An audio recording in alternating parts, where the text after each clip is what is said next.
Bienvenue sur Africa 24 dans cette nouvelle édition du Morning News. Voici les titres de l'actualité. L'opposition tchadienne toujours divisée sur la question de ses représentants à la commission électorale. Division entre anciennes et jeunes formations politiques. À 10 jours de l'élection présidentielle sénégalaise, Abdoulaye Wade persiste dans sa stratégie et appelle au boycott de l'élection présidentielle. L'ancien président, dont le positionnement radical est dénoncé au sein même de son propre parti, le PDS. Le scrutin présidentiel aura bel et bien lieu le 24 février, assure le ministère de l'Intérieur. Puis l'inquiétude et la colère des pêcheurs de Benoué. Depuis 3 mois, l'activité tourne au ralenti dans cette commune rurale de la région du nord du Cameroun. Notre correspondante sur place nous expliquera pourquoi. C'est à suivre dans ce journal. Au Tchad, les dissensions s'accentuent au sein de l'opposition au sujet de la désignation des représentants à la future commission électorale nationale indépendante. Les jeunes partis de l'opposition dénoncent le comportement du chef de file de l'opposition, Saleh Kebzabo, une crise dans laquelle aucun accord ne semble pour le moment se profiler. Reportage Mamat Ramadan, Nathalie Mouf.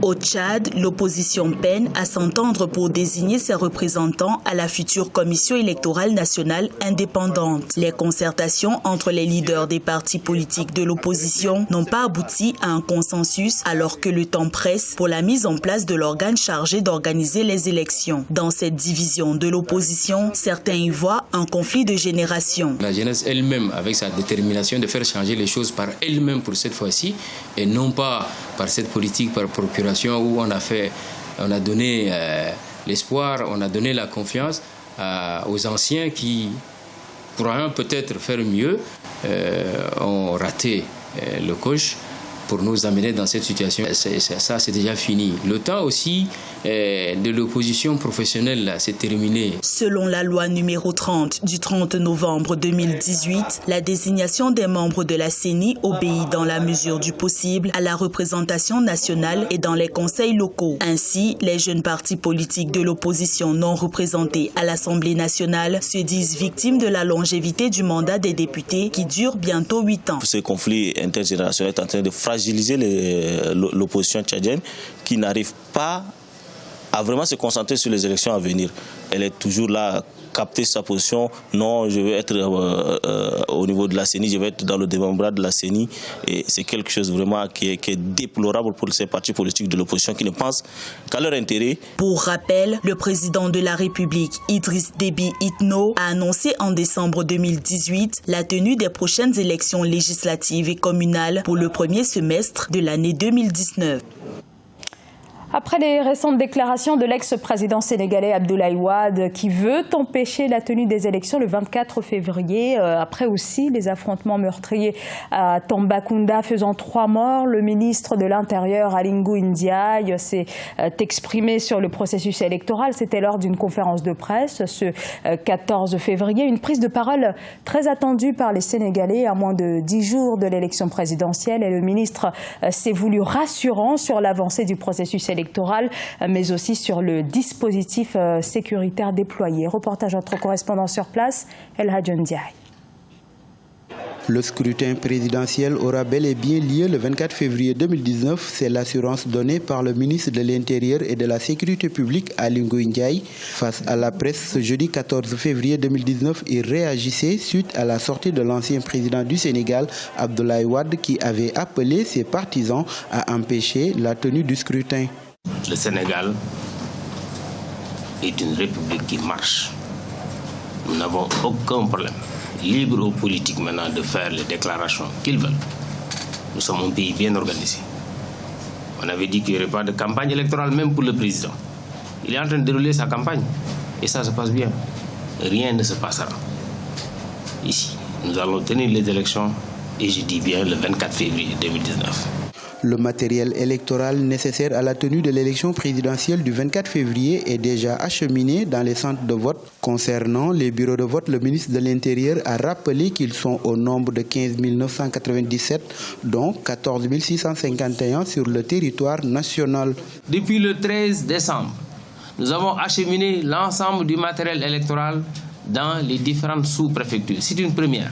Les incidents survenus à Tambacounda le 11 février et qui ont causé 3 morts ont incité le ministre de l'Intérieur à mettre à la disposition des 5 candidats des éléments de la police et de la gendarmerie pour assurer leur sécurité.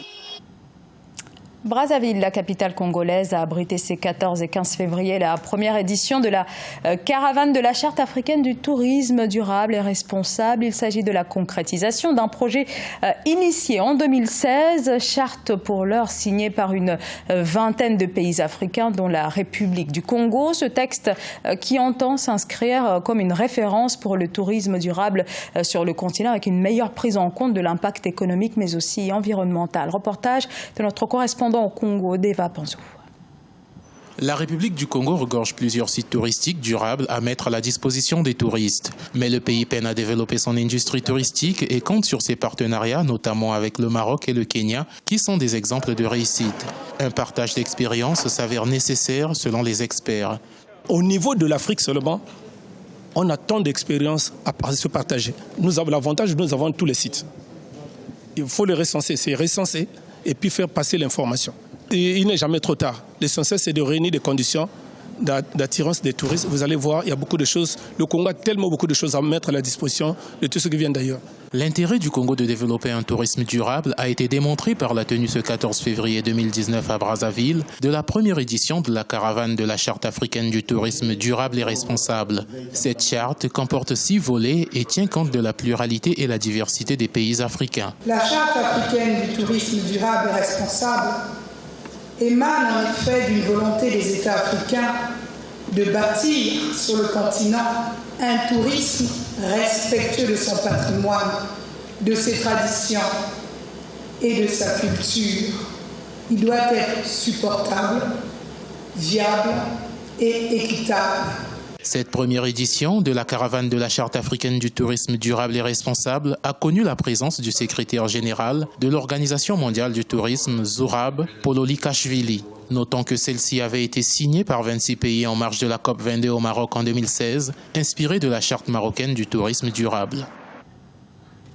Dans l'actualité également, les perspectives très optimistes de la Banque africaine de développement au sujet de la croissance togolaise qui devrait atteindre 5% en 2019 et bien plus encore en 2020 avec une croissance de l'ordre de 5,3%, toujours selon les prévisions de la BAD. Une croissance donc plus vigoureuse et ce après un ralentissement consécutif à la crise socio-politique qui prévaut dans le pays depuis août 2017 et de l'ajustement budgétaire conclu avec le Fonds monétaire international.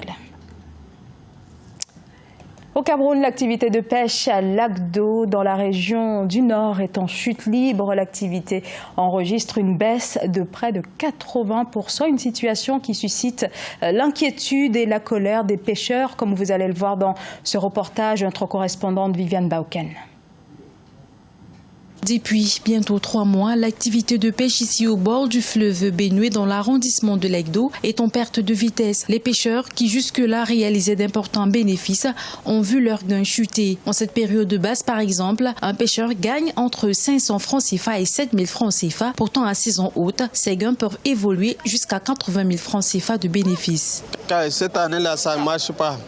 Il n'y a pas de poisson dans l'eau. Parce qu'il y a l'eau, c'est large, mais il n'y a pas de poisson quand même. Par jour, il y a aussi 200, il y a 500, il y a encore 2000 comme ça. Et c'est 5000 où il y a 10 000, c'est comme ça. Mais cette année, ça ne marche pas. Entre autres raisons évoquées ici, la pénurie du poisson dans le fleuve due à la fermeture du barrage depuis quelques mois. Cette baisse de l'activité aura des conséquences sur la chaîne des distributions de cette denrée. Des porteurs aux acheteurs, difficile de réaliser des profits importants. Bon, la propriété qui amène sur là, il vend. Bon, voilà mon patron, j'achète avec lui. Donc, bon, là, le marché qu'il a fait, je lui augmente un peu le prix pour que lui qu'il trouve aussi. Bon, je vends ça un à un. Je ne peux pas en détail. Le plus cher au moins c'est de 3 000 à 4 000 de poissons, c'est comme ça, là, 5 000. Ça dépend, le petit de 1 000 francs à 500.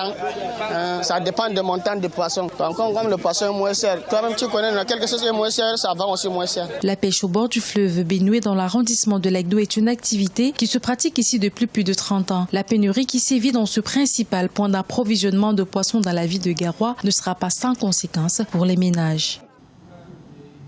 Ce journal a été réalisé par l'ensemble de la rédaction. Merci de votre fidélité. Dans un instant, une nouvelle édition de l'actualité sur Africa 24.